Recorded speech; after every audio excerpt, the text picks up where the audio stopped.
तो थोड़ा सा रिकॉल कर लेते हैं बेटा लास्ट सेशन को, जिसमें मैंने आपको बताया था multiplication rule of the probability. ठीक है ना। तो ये रूल क्या कहता है? मल्टीप्लाइकेशन रूल स्टेट दैट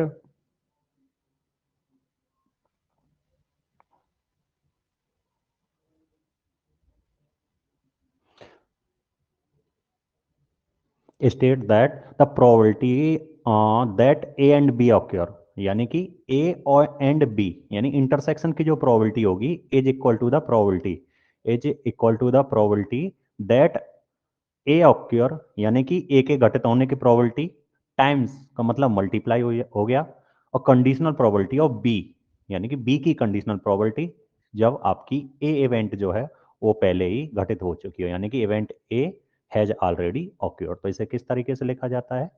ये आपका यहाँ लिखा हुआ है। इंटरसेक्शन की जो प्रोबेबिलिटी होगी वो क्या होगी?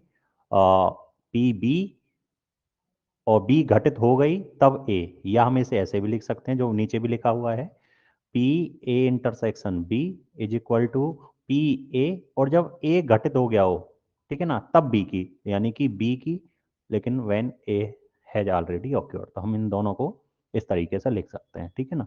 तो ये मल्टीप्लाइकेशन रूल ऑफ प्रोबेबिलिटी कहलाता है। और इस इंटरसेक्शन को हम इस तरीके से भी डिनोट कर देते हैं कि यानी कि पी ए इंटरसेक्शन बी, ये कभी कहीं कहीं ऐसे भी मिल सकता है पी ए बी एक साथ। तो जहाँ ये पी ए बी भी होगा वो ये ए इंटरसेक्शन बी को ही, यानी कि सिमल्टेनियस प्रोबेबिलिटी को ही रिप्रेजेंट करेगा, एक साथ दोनों के दोनों इवेंट होंगे। ठीक है। तो इसका प्रूफ भी नेक्स्ट पे हमने थोड़ा सा देखा था, मतलब किस तरीके से है। ऐसा कोई प्रूफ नहीं है इसके लिए, सीधा सीधा हम कंडीशनल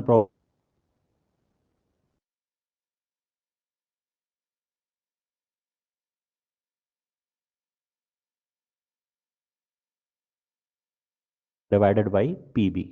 अब इसमें करना क्या है, दोनों तरफ आप पी बी से मल्टीप्लाई करेंगे। ठीक है। तो दोनों तरफ जब पी बी से मल्टीप्लाई करेंगे तो पी बी से पी बी इधर कैंसिल हो जाएगी, तो आपके पास बचेगा क्या? P A intersection B is equal to P B dot P A oblique B. ठीक है। इसी तरीके से हम रिवर्सिबल भी हम कर सकते हैं, B oblique A. Second part में यदि हम देखें तो हम इसे लिख सकते हैं, पी बी ऑब्लिक ए क्या होगा बेटा? P A intersection B upon P B, sorry P A. तो अब यहाँ क्या करेंगे, जो डिनोमिनेटर वैल्यू है उससे हम दोनों तरफ मल्टीप्लाई कर देंगे पी ए, और इधर भी पी ए से मल्टीप्लाई करेंगे। तो यहाँ पी ए से पी ए कैंसिल हो जाएगी, यानी कि प्रोबेबिलिटी ऑफ ए। तो क्या होगा, P A intersection B is equal to क्या हो जाएगा, P A then conditional probability of B which is P B oblique A. तो ये इस तरीके से हम इसे यहाँ नॉर्मली हम निकाल लेते हैं, लेकिन हमें फिलहाल यहाँ फॉर्मूला ध्यान रखना है। नेक्स्ट जो टॉपिक है इसका वो है इंडिपेंडेंट इवेंट, इंडिपेंडेंट इवेंट्स। ठीक है ना। तो दो कोई भी इवेंट हैं यदि वो इंडिपेंडेंट है तो कब होंगी, तो उनके लिए कंडीशन क्या है, ये वाली है, पी ए इंटरसेक्शन बी किसके बराबर होना चाहिए बेटा, P A into P B. ये आपके लिए। अब सबसे पहले हम ये समझते हैं कि इंडिपेंडेंट इवेंट होती क्या है। तो कोई भी दो इवेंट ऐसी हैं जिसमें एक के घटित होने का इफेक्ट, इंडिपेंडेंट का मतलब आप समझते हैं स्वतंत्र, वैसे भी तो इसका मतलब क्या है कि एक घटित हो रही हो तो उसका इफेक्ट दूसरे पे नहीं पड़ना चाहिए। कोई भी प्रोबेबिलिटी है घटित हो रही हो, तो एक घटित हो रही है, हो जाने दीजिए, उसका इम्पैक्ट दूसरे पे ना पड़े। तो इस टाइप की प्रोबेबिलिटी आपकी क्या कहलाएंगी, इंडिपेंडेंट, सॉरी इवेंट जो कहलाएंगी इंडिपेंडेंट इवेंट कहलाएंगी। अब जैसे मैं यहाँ निकाल रहा था A conditional probability A when B has already occur, लेकिन मेरे को बताइए जब बी का इम्पैक्ट ए पे पड़ेगा ही नहीं, इंडिपेंडेंट होंगी, तो इसका मतलब बी घटित हो या ना हो उससे कोई फर्क पड़ने वाला नहीं है ए पर, तो फिर ये प्रोबेबिलिटी किसके बराबर होगी, पी ए के ही तो बराबर होगी। जब बी के घटित होने का, बी के ऑक्यूरेंस का कोई भी इंपैक्ट ए पे पड़ने ही वाला नहीं है, तो बी घटित हो या ना हो तब वो दोनों दोनों के दोनों किसके बराबर रहेंगे, पी ए के बराबर ही रहेंगे। क्लियर है। ऐसे ही मैं इसे लिख दूं, P B oblique A is equal to, ये किसके बराबर होगा, पी बी के बराबर होगा। क्यों, यहाँ घटित कौन हुई है, ए, लेकिन ए का इंपैक्ट बी पे पड़ेगा ही नहीं, क्यों, ए और बी इंडिपेंडेंट है। जब ए और बी इंडिपेंडेंट हैं तो कंडीशन जो लगा रहे हैं ए के लिए, एक घटित हो चुकी है, तो ये घटित हो या ना हो बी पे कोई इंपैक्ट पड़ने वाला नहीं है, तो नहीं होगा तो वो हमेशा प्रोबेबिलिटी किसके बराबर रहेगी, पी बी के ही बराबर रहेगी, और इस कंडीशन में पी ए के बराबर ही रहेगी। तो हमने एक फॉर्मूला जो हमने कंडीशन में पढ़ा था, A oblique B equal to क्या होता है, इंटरसेक्शन अपॉन पी बी। लेकिन मैं ये कह रहा हूं if A and B, A and event जो है वो आर कैसी हैं, इंडिपेंडेंट। यदि इंडिपेंडेंट हैं तो फिर क्या होगा, P A oblique B, B का इंपैक्ट ए पे पड़ेगा नहीं, तो वो तो नहीं पड़ेगा, तो फिर तो या तो उसे हम पी ए ही कह सकते हैं, कोई दिक्कत ही नहीं। और जब इसे हम पी ए कह सकते हैं तो फिर क्या होगा, P A intersection B upon P B. तो यहां से हम क्या फाइंड कर सकते हैं, मतलब क्या निकाल सकते हैं, P A intersection B is equal to क्या होगा, P A dot P B. तो यही फॉर्मूला किसका है बेटा, इंडिपेंडेंट इवेंट का। यदि कोई भी दो इवेंट इंडिपेंडेंट हैं तो उनका इंटरसेक्शन जो होगा इज इक्वल टू होगा probability of first event into probability of second event. Clear है, कोई डाउट बेटा?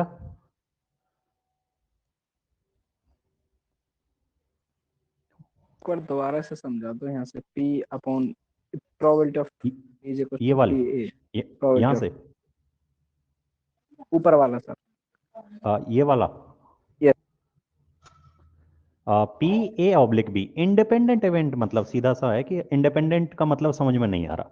इंडिपेंडेंट का मतलब है स्वतंत्र, यानी कि हम ये कह सकते हैं कि एक आदमी का मतलब एक इवेंट का इंपैक्ट दूसरी पे नहीं पड़ने वाला।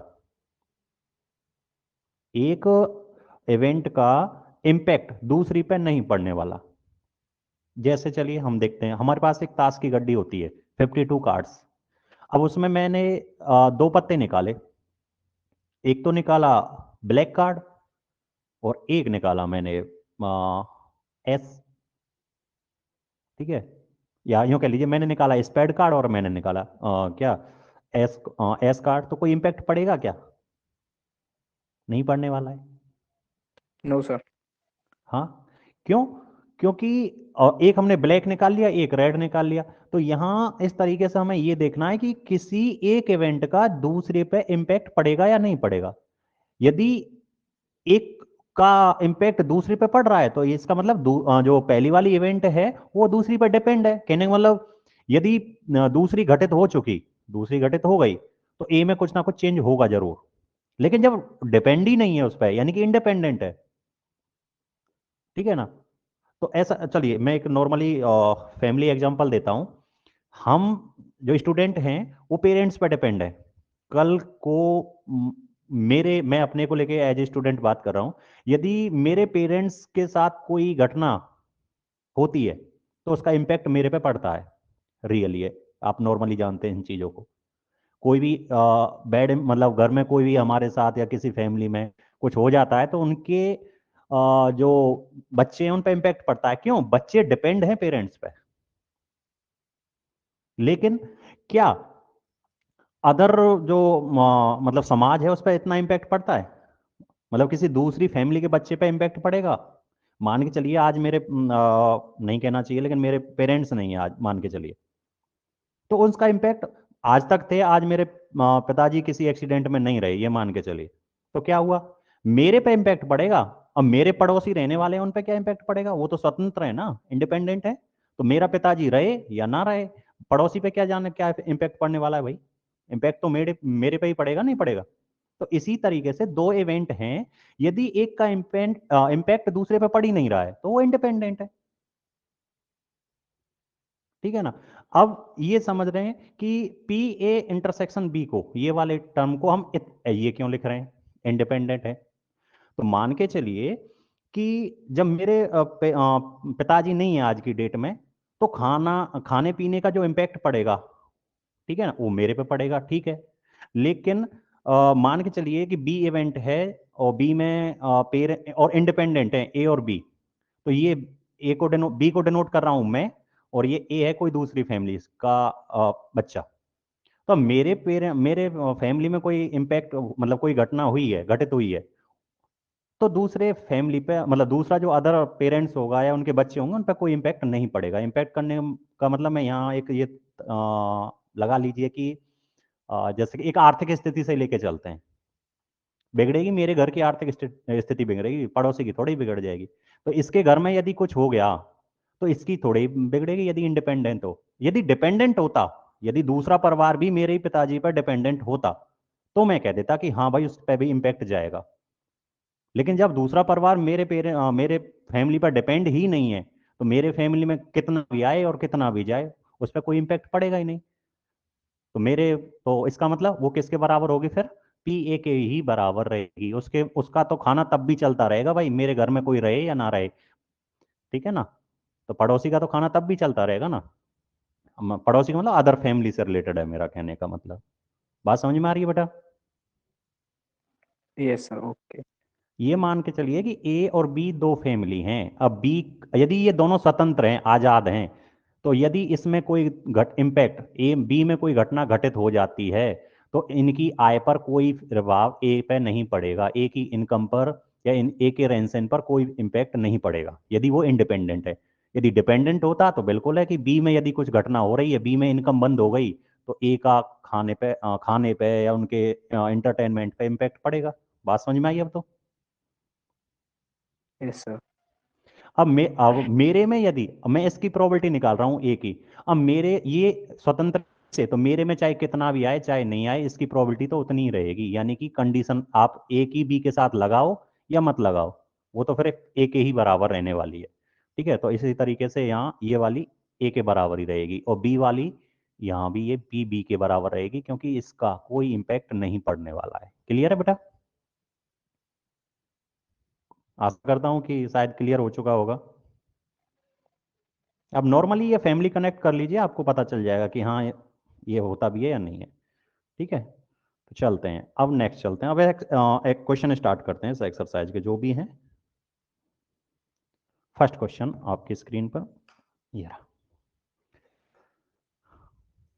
तो ये आपके लिए सॉल्यूशन स्टार्ट करते हैं। इंडिपेंडेंट इवेंट है, यहाँ कह रहा है कि ए और बी इंडिपेंडेंट है, ठीक है ना। तो आपको क्या दे रखा है बेटा? पी ए जो है वो कितना है? 3.3/5। पी बी कितना है बेटा? 1/5। ठीक है, एंड क्या है? ए इवेंट जो ए और बी हैं एंड बी आर इंडिपेंडेंट।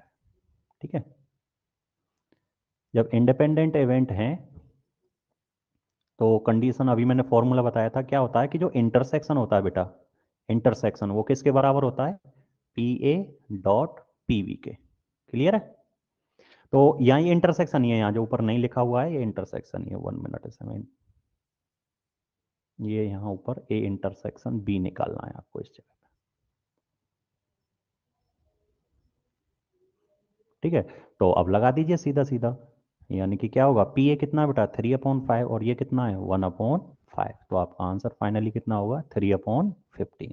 तो इसका आंसर हो गया ये, सॉरी 50 नहीं 25, सॉरी 5 × 5 कितना हो जाएगा? 25। क्लियर है बेटा? Okay sir. चलिए नेक्स्ट चलते हैं सेकंड क्वेश्चन की तरफ। सेकंड क्वेश्चन ये रहा। Two card are random at are drawn at random and without replacement. यहाँ एक वर्ड ध्यान रखना, ये बोला गया विदाउट रिप्लेसमेंट, इस वर्ड पे विशेष ध्यान रखेंगे। ये जो है आपके लिए विदाउट रिप्लेसमेंट, यहाँ कभी विद रिप्लेसमेंट होगा और कभी विदाउट रिप्लेसमेंट होगा। तो इसका मतलब क्या है? विद रिप्लेसमेंट का मतलब हो गया कि जो हमने पत्ता निकाल दिया उसे फिर वापस रख दिया। लेकिन विदाउट रिप्लेसमेंट कि जो हमने निकाला है हमने उसे वापस नहीं रखा है। ठीक है ना। तो और 52 पत्ते हैं प्लेइंग कार्ड्स में से, find the probability of both are black. अब कार्ड दो थे, दो निकालें और दोनों के दोनों क्या क्या होना चाहिए? ब्लैक होने चाहिए। तो हमें पता है कि कार्ड की जो कार्ड होता है, ठीक है ना, डेक होती है जो, उसमें कितने पत्ते होते हैं? 52। तो यहाँ सैंपल स्पेस की बात करेंगे बेटा तो कितने हो जाएंगे?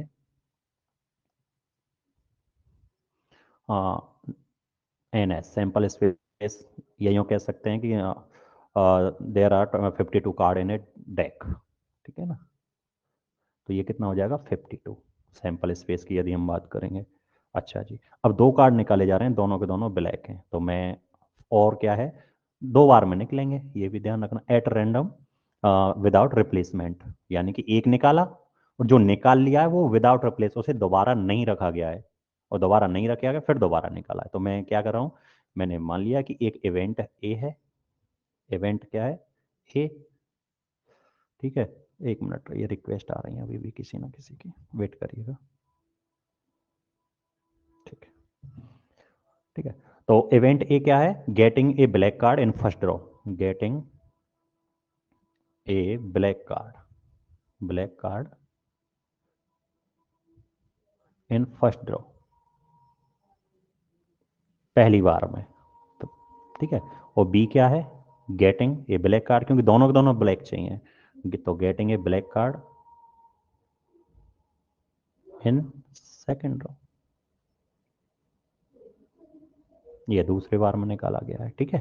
तो पहली बार में प्रोबेबिलिटी जब हम ब्लैक कार्ड निकालेंगे तो इसीलिए प्रोबेबिलिटी ऑफ ए, यानी कि probability of getting a black card in first draw, ये लिखेंगे आप, probability of getting a black card in first draw is equal to क्या होगी बेटा, ब्लैक कितने होते हैं टोटल हमारे पास, 26 अपॉन कितना, 52 इज इक्वल टू कितना हो जाएगा, 1/2, क्लियर है। अब सिंस जो ड्रॉन कार्ड है, जो निकाला गया कार्ड है, is not replaced, not replace, ये मैंने क्यों लिखा है, क्योंकि पहले ही बोल दिया विदाउट रिप्लेसमेंट, तो यानी कि जो पत्ता निकल गया, अब एक पत्ता आपका निकल चुका है, ध्यान रखना है, 26 में से एक निकल गया, ठीक है। तो मेरे को बताइए सैंपल पे, सैंपल स्पेस अब कितने बचेंगे हमारे लिए, 51, 51, क्योंकि एक निकल गया है, उसे हमने वापस उस डेक में नहीं रखा है हमने, तो अब हमारे पास कितने बचे, सिर्फ 51। अब 51 में से भी ये देखना है कि ब्लैक कितने हैं, तो ब्लैक कितने बचे हमारे पास बेटा, 25, ठीक है ना। क्यों, क्योंकि 26 थे, उन 26 ब्लैक कार्ड्स में से एक तो हमने पहले ही निकाल के बाहर रख दिया, तो 26 में से हमने एक पहले रख दिया बाहर निकाल के, उसे वापस नहीं रखा है, तो ब्लैक रह गए हमारे पास 25, तो दोबारा में से जब हम ब्लैक कार्ड निकालेंगे तो 25 में से ही निकलेगा, तो 25 में से एक, और बचे कितने टोटल सैंपल स्पेस, अब यहाँ कितना होगा, पहले था 52, लेकिन एक कार्ड हमने क्या कर दिया, पहले ही निकाल दिया बाहर, तो फिर रह गए 51, तो बी की प्रोबेबिलिटी क्या होगी, तो इज इक्वल टू रहेगी, लेकिन ये हो कब रहा है बेटा,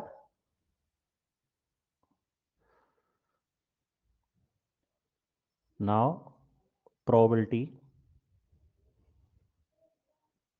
of getting, probability of getting a black card in second, तो क्या होगा, is equal to P B होगी, ठीक है। लेकिन कब, जब ए आपकी घटित हो चुकी है, ध्यान रखना इसका इंपैक्ट पड़ रहा है, क्यों पड़ेगा, क्योंकि पहले सैंपल स्पेस 52 थे, एक कम हो गया, इंपैक्ट पड़ गया, और पहले जो ब्लैक कार्ड थे बेटा हमारे पास 26 थे, उसमें से एक आपने बैक कर, मतलब निकाल लिया, ठीक है ना, और निकाल लिया तो कितने रह गए, 25, तो यानी इंपैक्ट पड़ा, तो यहाँ कितना रह जाएगा बेटा, बी ऑब्लिक ए कितना हो जाएगा आपके पास, 25 अपॉन कितना बेटा, 51। अब ये बात समझ में आई कि ये 25 फेवर में बी के क्यों रहे और 51 क्यों रहा यहाँ पे सैंपल स्पेस, ये बात समझ में आई बेटा,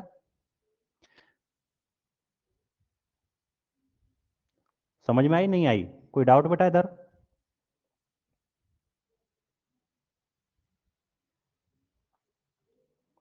कोई प्रॉब्लम है क्या बेटा, वॉइस नहीं जा पा रही है क्या,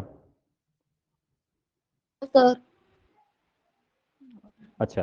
अब हमें निकालनी थी बहुत, बहुत का मतलब दोनों, ए एंड बी, ठीक है ना, तो ए एंड बी की प्रोबेबिलिटी क्या होगी बेटा, intersection, probability of A intersection B is equal to P A into P B oblique A, B की condition probability, then P as 1/2 multiply P B oblique A, तो B oblique ए कितना बेटा, 25/51, 25/51, तो आपका आंसर कितना हो जाएगा बेटा, 25/102, 102, तो ये इस क्वेश्चन का आंसर हो जाएगा ये, क्लियर है। यहाँ एक बार और मैं आपको रिकॉल कर देता हूँ कि टोटल कितना था 52 कार्ड, अब उसमें से एक निकाल दिया, वन ब्लैक कार्ड, एक ब्लैक कार्ड हमने निकाल दिया, तो कितना बचा बेटा 51। तो सेकंड जब निकालेंगे तो उसके लिए सैंपल स्पेस ये रहेगा, और सेकंड निकालेंगे तो ब्लैक कार्ड हमारे पास कितने होते हैं 26 ब्लैक थे। अब 26 ब्लैक में से एक पहले निकल गया, एक पहले निकाल दिया तो दो, सेकंड कार्ड जब हम ब्लैक निकालेंगे तो ब्लैक हमारे पास कितने बचेंगे 25, तो 25 बाई कितना हो जाएगा 51। तो आशा करता हूं I hope that you understood, clear है। नेक्स्ट चलते हैं।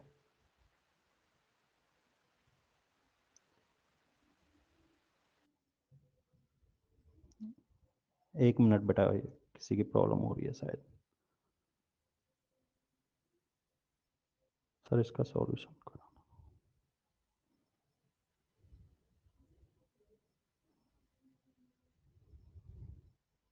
वेट करना बेटा एक मिनट।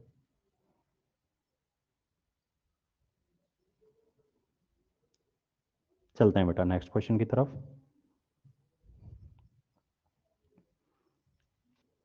नेक्स्ट क्वेश्चन क्या है, ये रहा आपकी स्क्रीन पर। A box of orange is inspected by the examine, 3 randomly selected orange drawn without replacement. यानी कि हमने क्या किया है कि 3 ऑरेंज हैं उस बॉक्स से निकाले गए हैं, ठीक है, रेंडमली, और विदाउट रिप्लेसमेंट, इस वर्ड का जरूर ध्यान रखना है, विद रिप्लेसमेंट है या विदाउट रिप्लेसमेंट है। If all 3 orange are good, और जो तीनों को तीनों ऑरेंज निकले हैं बेटा वो कैसे हैं, गुड हैं, ये भी ध्यान रखना है, यानी अच्छे हैं, कोई भी खराब ऑरेंज नहीं है। The box is approved for a sale, otherwise is rejected. कहने का मतलब ये है कि यदि तीनों के तीनों सही निकलेंगे तो आपका बॉक्स है वो अप्रूव होगा, अदरवाइज यदि तीनों में से कोई भी एक खराब निकल गया तो आपका जो बॉक्स है वो क्या हो जाएगा, वो रिजेक्ट कर दिया जाएगा, यानी कि उसे बेचा नहीं जाएगा मार्केट में, ठीक है, सेल नहीं किया जाएगा।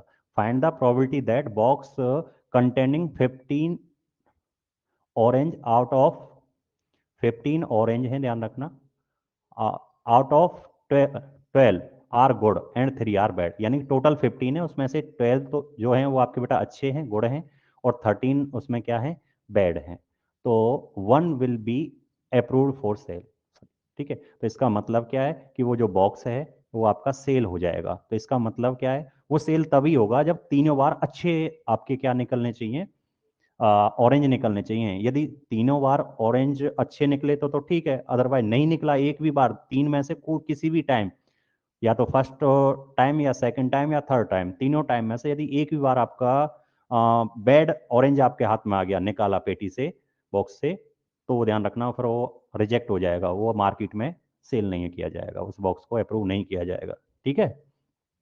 तो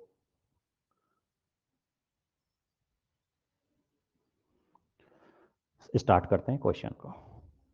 तो यहाँ बेटा सैंपल स्पेस की यदि हम बात करें तो एन एस कितना होगा, यहाँ यदि देखना चाहें तो 15 ऑरेंज हैं, जिसमें से आप टोटल तो 15 है, क्लियर है, और इसमें से कितना है ये भी ध्यान रखना है, 12 तो गुड हैं, गुड ऑरेंज, और प्लस आपका 3 कैसे हैं बैड, क्लियर है। अब एक एक करके वन बाई वन तीन निकालेंगे, तो तीनों के लिए बेटा मैं क्या इवेंट रख लूँ, ठीक है ना। तो फर्स्ट मैंने एक इवेंट को कर लिया, let A B and C क्या है, C B the event that event that first second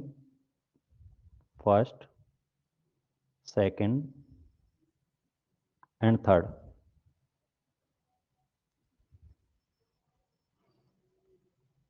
drawn orange good, यानी कि पहली फर्स्ट टाइम सेकंड टाइम और थर्ड टाइम, यानी तीनों बार में जो ऑरेंज निकला है वो अच्छा है। तो यहाँ एक वर्ड और लिख देते हैं रेस्पेक्टिवली, रेस्पेक्टिवली का मतलब क्या है, क्रम से, यानी कि पहली बार के लिए इवेंट ए डिनोट की गई है बेटा फर्स्ट टाइम जब निकाल रहे हैं, सेकंड टाइम निकाल रहे हैं तो बेटा बी इवेंट डिनोट की गई है, और थर्ड टाइम जब हम ऑरेंज निकाल रहे हैं तो उसके लिए क्या इवेंट की डिनोट की है, यहाँ सी इवेंट। तो चलिए अब हमें क्या करना है, प्रोबेबिलिटी ऑफ ए निकालनी है, इसका मतलब probability probability of getting a good orange in first draw, यानी पहली बार में हमें निकालना है। तो वो तो क्या होगी बेटा, ए की, ए से डिनोट किया था मैंने इस इवेंट को, जो फर्स्ट ड्रॉ में ऑरेंज आएगा। तो वो क्या होगा, ए में देखना टोटल कितने अच्छा चाहिए, सेल करना है तो गुड ऑरेंज का मतलब तो 12 है हमारे पास, 12, और अपॉन टोटल कितने थे बेटा आपके पास 15। तो इसकी इसकी प्रोबेबिलिटी ये बन चुकी है। अब यहाँ मैंने एक बार अभी ऊपर बताया था विदाउट रिप्लेसमेंट, इस वर्ड का ध्यान रखना है। अब जो एक अच्छा निकल गया फर्स्ट टाइम में, जो आपने गुड ऑरेंज ड्रॉ किया है उसे आप अलग रखेंगे, तो अब रिमेनिंग ऑरेंज कितने बचेंगे आपके पास बेटा 14, क्योंकि 15 में से एक निकल गया, 14 बचे। अब 14 बचे हैं, देखिए यहाँ देखते हैं 15 थे टोटल, उसमें से एक निकल गया। अब इसमें से 12 अच्छे थे और 3 बैड थे।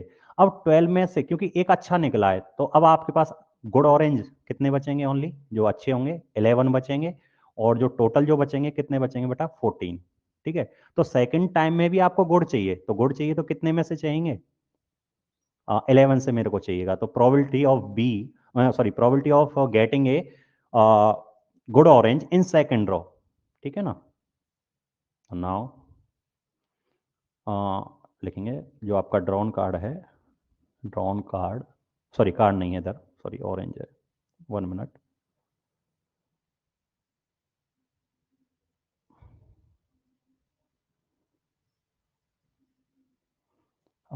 Drawn orange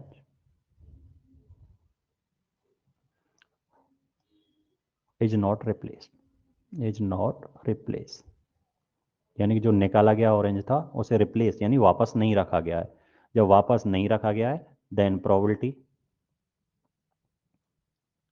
probability of B when as has already occurred is given by, कितना हो जाएगा बेटा 13, और अपॉन टोटल कितना है बेटा आपके पास अब 14, क्योंकि एक हमने बाहर निकाल दिया 15 से, तो ये हो गई बी की। ठीक है, अब नेक्स्ट चलते हैं सी के लिए। तो सी के लिए भी चलेंगे, तो अब हमारे पास सी के लिए कितने अच्छे बचे हैं बेटा, सिर्फ 11, ठीक है ना, और तीसरी बार और निकालना है। तो चलिए नेक्स्ट चलते हैं, लिखेंगे when drawn card, sorry card नहीं बेटा, ये बार बार कार्ड का ध्यान आ रहा है, orange, drawn orange is not replace, then probability of getting a good orange in third draw, तीसरी बार में, क्योंकि 2 बार हम निकाल चुके हैं, तो क्या होगा बेटा, तीसरी बार के लिए इवेंट मैंने रखी थी सी रखी थी, लेकिन 2 इवेंट पहले ही घटित हो चुकी हैं, तो आप उसे क्या लिखेंगे, 2, कौन कौन, ए और बी, तो आप उसे ए और बी इवेंट हम पहले ही घटित कर चुके हैं, तो ए और बी इधर ऐसे डाल देंगे ऐसे, या हम यहाँ लिख सकते हैं ए इंटरसेक्शन भी 2 हो चुकी है हमारे लिए। तो वो क्या होगा, तो अभी हमारे पास जो गुड़ थे 15 में से कितने निकल चुके हैं, 2 ऑरेंज निकल चुके हैं अच्छे वाले, एक पहली वाली इवेंट में निकल चुका है ए में, और एक निकल चुका है बेटा बी में। तो अब 2 निकल चुके हैं, तो कितने बचे बेटा हमारे पास, यदि 2 निकल चुके हैं तो हमारे पास बचे ओनली 13। कितने गुड़, दोनों के दोनों अच्छे निकले हैं, तो गुड़ 2 निकल गए, तो यहाँ कितना बचेगा बेटा हमारे पास, एक निकाला था हमने यहाँ से, तो आपके पास 14 बचा था, और 14 से फिर एक और माइनस करेंगे, 13 बच गया। अब 13 में से एक आएगा, शायद मैंने पहले कुछ गलत कर दिया है, सॉरी उसे देखते हैं। ये सर 11 अपॉन वो आएगा सर। हाँ हाँ हाँ हाँ, वो एक मिनट देखता हूँ मैं अभी जस्ट, 12 था, सॉरी 12 था, ठीक है, 12 में से 1 निकल गया, और 1 में से फिर एक और जाएगा, ठीक है, ये सॉरी अच्छे जो थे बेटा हमारे पास वो 12 थे, तो अच्छे में से यहाँ से निकालना, मैं वेट एक मिनट, वेट 15 में हमारे जो अच्छे वाले ऑरेंज थे बेटा, बट ओनली 12 थे हमारे पास, क्लियर है। तो यहाँ से हमें सिर्फ एक तो पहली बार में निकल चुका, 11 बचे हैं, फिर एक और निकल चुका है सेकंड टाइम में, तो अब कितने बचेंगे, सिर्फ हमारे पास 10 और अच्छे बचेंगे, यानी कि 10 तो हमारे पास ये बचा, और टोटल कितने बचे हैं 13, ठीक है ना। अब तीनों की एक साथ, क्योंकि मार्केट में सेल करना है, तो तीनों के एक साथ, यानी तीनों के तीनों एक साथ अच्छे होने चाहिए, तो हम क्या निकालेंगे, फाइनली हम क्या निकालेंगे, रिक्वायर्ड प्रोबेबिलिटी क्या होगी आपके लिए, रिक्वायर्ड प्रोबेबिलिटी यानी कि इसे ऐसे लिखेंगे P A intersection B intersection C, या हम इसे ऐसे लिख सकते हैं P A B C simultaneous probability. किस तरीके से, by multiplication law of the probability which is P A dot P B oblique A dot P C, एक मिनट, सी ऑब्लिक बी और ए, या ए भी कर सकते हैं, कोई दिक्कत नहीं है। तो क्या होगा बेटा, पी ए कितनी थी, हमने फर्स्ट टाइम में जो हमने पी ए निकाला था वो शायद मेरे को 12/15 था। ये देख लीजिए, फर्स्ट टाइम में जो निकाला था ये रहा 12/15, सेकेंड टाइम में आपका 13/14, ठीक है। 11/14 आएगा सर। अच्छा अच्छा सही है, मैंने यहाँ 11 लिखा हुआ है पर यहाँ नहीं लिखा हुआ, सॉरी 11 आएगा ये, बिल्कुल 11। Yes sir. हाँ तो ये आएगा बेटा 12/15 मल्टीप्लाई 11/14, और थर्ड टाइम में बेटा 10 कितना आपका हो जाएगा 13, ये आ गया 12/15, 11/14 और 10/13। ऐसे आप कैलकुलेट करेंगे और आपका फाइनली जो आंसर होगा वो निकल जाएगा, ठीक है। तो जैसे 5 से बेटा ये 2 टाइम के 2 टाइम, ये 3 टाइम, 3 से ये हो जाएगा 4 टाइम, 2 से हो जाएगा ये 2 टाइम, और यहाँ 2 से हो जाएगा 7 टाइम। तो ये आपके पास क्या बचेगा बेटा फाइनली 2 2 और 11 यानी कि 44, और डिनोमिनेटर में होगा 13 × 7 यानी कि 91। तो फाइनली इस क्वेश्चन का आंसर ये होगा, ठीक है।